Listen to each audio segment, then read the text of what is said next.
Today I'm going to show you everything that it took to build a custom shelf for our D&D game room. Firstly, I'm not an expert when it comes to woodworking. I just wanted to document the process of creating something that benefits us when we play our games.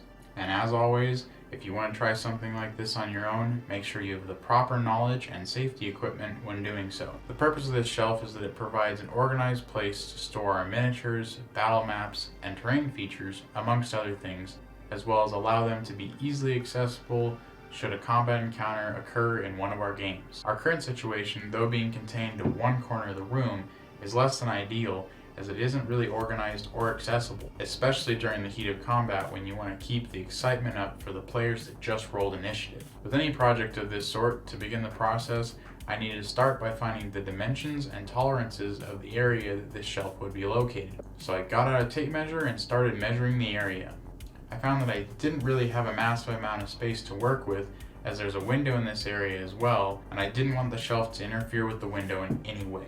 Once I had those measurements, I took out my trusty legal pad and began designing the shelf. After thinking it over and trying different designs, I eventually decided on this one, as it seemed to maximize the amount of usable shelf space as well as have good structural integrity. I wanted the shelf to be strong and durable just like everything else we built for our room so far, but I felt that it didn't have to be super heavy duty as there wouldn't be that much weight placed on it. After the design was finalized, I could begin building the shelf. For the materials, we had some leftover 23/32 inch pine plywood that we used to build our D&D gaming table, which surprisingly some of the dimensions of the scrap worked perfectly for this without much modification required. All I needed to get after that was about 15 feet of 1x2. With all of the material secured, the build process of the shelf could finally begin. The sides of the shelf only required some light sanding, as they were already the dimensions that they needed to be.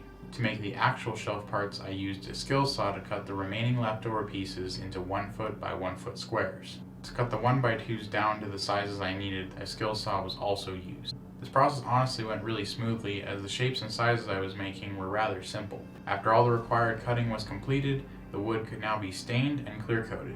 I decided to use the same mahogany stain that we used on our gaming table, as I thought it would be cool for all of our wood furnishings to match. Another benefit of staining is that it provides good protection to the wood, so this shelf can stand the test of time. Staining is definitely a challenging process when it comes to applying it, as little goes a long way, but all things considered, I'm pretty pleased with the final finish. After staining, I applied some gloss polyurethane to seal the wood up and give it a nice glossy finish. With all the wood preparation complete, it was time for the shelf to be assembled. I started by screwing the 1x2s into the shelves and then attaching the shelves to the sides. At this point, the shelf is essentially complete. It works really well with the setup of our room and it looks great. I'm looking forward to seeing the shelf being used more in the future to quickly access items that we need for combat encounters. Thanks for watching. If you'd like, you can watch us build the table where the material for this shelf was sourced from here.